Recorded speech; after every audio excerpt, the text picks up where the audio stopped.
নমস্কার বন্ধুরা, আজ আমি বানাবো একটা মজাদার রেসিপি, যেইটা একদম হেলদি ওয়েতে বানাবো। আটা দিয়ে, এটা ভাবতেই পারবেন না আটা দিয়ে। যে কোনো সময় আপনারা বিকালবেলা সকালবেলা চায়ের সাথে খেতে পারেন, কিংবা আপনারা নিজেরা বানিয়ে টিফিনে খেতে পারেন, বাচ্চাদেরকে স্কুল কলেজে দিতে পারেন। ভীষণ হেলদি ওয়েতে বানাবো আর একদম অন্যরকম ভাবে। সকালবেলা তাড়াহুড়ার সময় আপনারা খুব সহজে এটা বানিয়ে দিতে পারেন। বাচ্চারা একদম টিফিন বক্স ফিনিশ করে আসবে, সাথে সাথে বাচ্চাদের তো ভালো লাগবেই, সাথে সাথে বড়দেরও ভালো লাগবে। তো চলুন দেরি না করে রেসিপিটা শুরু করি। আপনাদের একটাই রিকোয়েস্ট, আপনারা যদি ভিডিওটা ভালো লাগে অবশ্যই লাইক করবেন। আচ্ছা, আমি এখানে দুটো আলু সেদ্ধ করে নিয়েছি। আর যে ঘিসুনি হয় না, ঘিসুনিতে আমি ঘিসে নিয়েছি। আপনারা চামচ দিয়ে কিংবা হাত দিয়ে ম্যাশ করতে পারেন। এতে আমি একটা ছোট সাইজের পেঁয়াজ ছোট ছোট করে কেটে নিয়েছি, ওপর থেকে পেঁয়াজ দিয়ে দিলাম, 4-5টা কাঁচা লঙ্কা দিয়ে দিলাম, আর ধনে পাতা দিয়ে দিলাম, স্বাদ অনুসার দিলাম নুন। আচ্ছা, আপনারা ইচ্ছা করলে কড়াইতে তেল দিয়ে আলুটা ভেজেও নিতে পারেন, মানে পেঁয়াজ দেওয়ার পরে ভেজে নিতে পারেন। আমি এটা তেলেতে ভাজবো, ওই জন্য আমি আলাদা করে আলুটা আর ভাজলাম না। 1/2 চামচ দিলাম ধনে পাউডার, 1/2 চামচ দিলাম চাট মশলা, 1/2 চামচ দিলাম জিরা পাউডার, 1/2 চামচ কিচেন কিং মশলা, কাশ্মীরি মির্চ 1/2 চামচ, আর 1/2 চামচ দিলাম জিরা, আর 1/2 চামচ জোয়ানটাকে হাতে নিয়ে একটু ক্র্যাশ করে 1/2 চামচ জোয়ান দিলাম। জোয়ানটা দিলে হজমে সাহায্য করবে, অবশ্যই জোয়ানটা দেবেন। এই আলুটা ভালো করে আমরা মেখে নেব, যেমন ফুচকার আলু হয় সেইভাবে আমরা আলুটাকে মেখে নেব। আর যদি কিচেন কিং না দেয়, তাহলে ঘরে যদি থাকে গরম মশলা দিতে পারেন, কিংবা নুডলস মশলা, ম্যাগি মশলা দিতে পারেন। আচ্ছা, আলুটাকে মাখা হয়ে গেছে। আর দেখুন, আমি সকালবেলা রুটি বানিয়েছিলাম, আটা মেখে রেখে দিয়েছিলাম। আপনাদের যদি আটা বেঁচে থাকে সেটাও করতে পারেন, কিংবা আটা মেখেও নিতে পারেন। আমি আটা মাখাটা আর দেখালাম না, যেরকম নর্মাল আমরা আটা মাখি রুটি, সেই আটা মেখে নিয়েছি। আচ্ছা দেখুন, আমি দুটো ভাগে ভাগ করলাম। একটু যেরকম আমাদের রুটি হয় তার থেকে একটু মোটা হবে, যেমন আলুর পরোটা হয় সেরকম মোটা হবে। আচ্ছা, আমি রুটিটাকে না একটু বেলে নেব আগে। প্রথমে দেখুন, এটাকে আগে বেলে নিই, আমি গোল করে আগে বেলে নেব। খুব একটা পাতলা করব না আমরা, কারণ এটা বেশি যদি পাতলা হয় এই রেসিপিটা, তাহলে কিন্তু অতটা ভাল লাগবে না, একটু মোটা থাকবে। আচ্ছা, আমি গ্লাস নিয়েছি, আপনারা গ্লাসের বদলে বাটি নিতে পারেন, ছোট বড় আপনাদের ইচ্ছা নিতে পারেন। আমি এখন মিডিয়াম সাইজের আমি কেটে নেব, যটা হবে 4টে কি 5টা যেরকম হবে একটা রুটিতে, সেরকম আমি কেটে নিলাম। দেখুন, বাচ্চারা সব সময়, শুধু বাচ্চারা কেন, বড়রাও যারা কলেজে পড়ে তারাও চায় যে মা একটুখানি অন্যরকম খাবার দেবে, যে খাবারটা মানে স্বাস্থ্যকর অবশ্যই হওয়া চাই, ময়দা যেন কম হয়, তেল যেন কম হয়, সেই ভেবে আপনারা এই টিফিনটা বানাতে পারেন, বাচ্চাদের ভীষণ ভালো লাগবে। দেখুন, আমি বেলে নিলাম।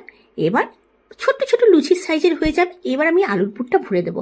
আর আরেকবার বললাম যে আপনারা কিন্তু আলুটি ইচ্ছা করলে আগে ভেজেও নিতে পারেন, যেমন আমরা পেঁয়াজ ভেজে নিলেন, প্রথমে পেঁয়াজ ভেজে আলুটাকে দিয়ে দিলেন, যেমন আমরা আলু সেদ্ধর আলু করি সেটাও করতে পারেন, কিন্তু সেটা একটু অয়েলি হয়ে যায় বলে আমি ওইটা স্কিপ করলাম। আমি এইরকমই আলুটা দিই, এটা দিলেও কিন্তু দারুণ লাগে খেতে। আচ্ছা দেখুন, আমি যতখানি আলু লাগবে আমি 2 চামচের মতন আলুর পুরটা ভরে দিয়েছি। আর এই দেখুন, মুখটা বন্ধ করে দেবো। আচ্ছা, আপনারা আলুর বদলে পনিরের স্টাফিংও দিতে পারেন। এখনকার বাচ্চারা কি আলু বেশি একদমই খেতে চায় না, আমাদের ঘরে বাচ্চারা একদমই আলু খেতে চায় না, বলে মা বেশি আলু বানাবে না। তো ওই জন্য আপনারা আলুর বদলে পনিরটাকেও স্টাফিং দিতে পারেন। পনির, তার মধ্যে পেঁয়াজ কুচি, ধনে পাতা, কাঁচা লঙ্কা করে সেম ওয়েতে দিতে পারেন, সেটাও ভীষণ হেলদি। আর পারলে এই আলুর মধ্যে একটু চিজ দিয়ে দিলে বাচ্চাদের আরও ভালো লাগবে।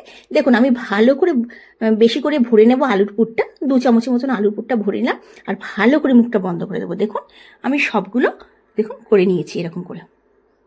দেখুন, এইটা যদি আপনারা আগের দিনকে কি হয়, সকালবেলা বাচ্চারা তাড়াতাড়ি যাদের স্কুলে যায়, আমাদের এইখানে দিল্লি সাইডে সব বাচ্চাদের সকালে মর্নিং স্কুল 7টার সময় স্কুলে চলে যায়।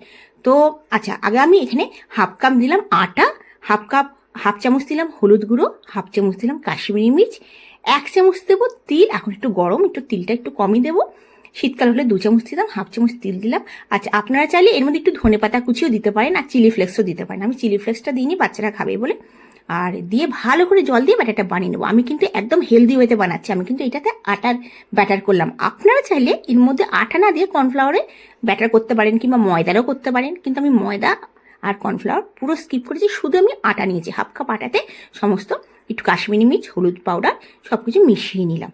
আপনারা ধনে পাতা কুচি, আর আপনারা চিলি ফ্লেক্স, কাঁচা লঙ্কা কুচি দিতে পারেন। আমি আর কাঁচা লঙ্কা দিলাম না, কারণ আলুর স্টাফিংয়ে আমি কাঁচা লঙ্কা দিয়েছি। দেখুন, এই ব্যাটারটা একটু পাতলা হবে, কিন্তু বেশি কিন্তু ঘন হবে না। আচ্ছা, যে সকালবেলা ঝটপটেতে আপনারা কি করবেন, এই আমরা দিল্লি সাইডে বাচ্চারা সকাল 7টায় স্কুল চলে যায়, তো সকালবেলা উঠে করা সম্ভব হয় না। তো আগের দিনকে আপনারা আলুর সেদ্ধটা করে রেখে দিলেন, সকালবেলা নর্মাল আটা মেখে ব্যাস ফটাফট এটা বানিয়ে দিলে ভীষণ হেলদি, আর আপনাদের ভীষণ নরম থাকে এটা, কিন্তু মানে কুড়কুড়ে ক্রিসপি টাইপের হয়, কোনো রকম শক্ত থাকবে না। আচ্ছা, আমি কি করব, সবগুলোতে কোটিং করে নেবো এই আটার। আপনারা কি করবেন, আমি দেখানোর সুবিধার জন্য আমি সবগুলোকে কোটিং করে নিলাম। আর আপনারা করবেন কি, ফটাফট একটা করে ডোবাবেন রুটির দিয়ে আলুটা, আর তেলেতে ফ্রাই করে নেবেন। আমি এটা হেলদি ওয়েতে বানাচ্ছি বলে আমি একদম কম তেলেতে ননস্টিক তাওয়াতে ফ্রাই করবো, ডিপ ফ্রাই করবো না কিন্তু। আর আপনারা চাইলে একদম ডিপ ফ্রাই করতে পারেন, কিন্তু বাচ্চাদের ডিপ ফ্রাইটা দেবেন না, একদম অল্প তেলেতে জাস্ট ভেজে দেবেন, ওইটা কিন্তু ক্রিসপি হবে কিন্তু। আচ্ছা, আমি সবগুলোতে আগে আটার কোটিংটা করে নিলাম। আপনারা কিন্তু এমন ভাববেন না যে ময়দা কিংবা কর্নফ্লাওয়ার হবে না, মুচমুচে হবে না, কখনোই না। আপনারা আটার কোটিংটা করে দেখুন। আর পারলে একটুখানি এর মধ্যে একটুখানি চালের আটা দিয়ে দিতে পারেন, মানে চাল গুঁড়ো দিয়ে দিতে পারেন, আরও ক্রিসপি হয়ে যাবে। আমি চাল গুঁড়োটা দিইনি, কারণ চালের গুঁড়োটা ছিল না, শেষ হয়ে গেছিলো। আচ্ছা দেখুন, আমি একদম অল্প তেল দিয়েছি, আমি 2 চামচ, চায়ের চামচের 2 চামচ আমি তেল দিয়ে দিয়েছি ননস্টিকেতে। আর দেখুন, একদম অল্প করে গ্যাসের ফ্লেমটা কিন্তু আমি একদম লো টু মিডিয়াম করে দিয়েছি। দিয়ে এইগুলো আগে 4টে ভেজে নেবো, পরে আবার 4টে ভাজবো। 2 মিনিট রাখে দেবো, তারপর আমি এটা উল্টে দেবো আস্তে আস্তে। কি সুন্দর লাগছে দেখুন কালারটা, এই তিল দেওয়ার কারণে দারুণ লাগে কালারটা। তিলটা এখন গরমকাল, একটু অল্পই দেবেন, 1 চামচ কিন্তু দেবেন তিলটা। এই তিলটা মুখে পড়লে কিন্তু খেতে দারুণ লাগে, অসাধারণ লাগে। আর যদি স্কিপ করতে চান তাহলে স্কিপ করে দেবেন তিলটা, তার বদলে একটু বেশি করে ধনেপাতা কুচি দিয়ে দেবেন। দেখুন, আমি কিন্তু রেসিপিগুলো বানাই একদম হেলদি ওয়েতে, বাচ্চারা ভীষণ ভাল লাগে খেতে। ঘরে অবশ্যই বানাবেন, বাচ্চা কেন শুধু বড়দেরও ভাল লাগবে। চায়ের সাথে বিকালবেলা খাবেন, আমরা বাঙালিরা একটু বিকালবেলা চায়ের সাথে চপ, ফুলুরি এগুলো একটু খেতে ভালোবাসি, কিন্তু ঘরেতে যদি হেলদি ওয়েতে আপনারা বানিয়ে নেন সেটা কিন্তু দারুণ হবে। এগুলো বাচ্চারাও বিকালবেলা পড়ে এলো, টিউশন থেকে এলো, খেলে এলো, বিকালবেলা আপনারা বাচ্চাদেরকে ঝট করে এটা বানিয়ে দেবেন, 2টো খেলেই পেট ভরে যাবে, কারণ আলু আছে। দেখুন, আমি সবগুলোকে একদম অল্প তেলে ভেজে নিয়েছি। আজকের ভিডিওটা আপনাদের কেমন লাগলো আমাকে অবশ্যই জানাবেন। যদি ভালো লেগে থাকে অবশ্যই লাইক করবেন, বন্ধুবান্ধবের কাছে অবশ্যই ভিডিওগুলো শেয়ার করবেন।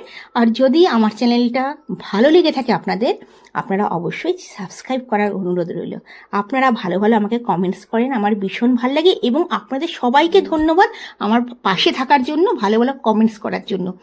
আপনারা কোথা থেকে দেখছেন আমাকে জানাবেন। আমি তো আগ্রা থেকে থাকি, আগ্রায় ভিডিও বানাই।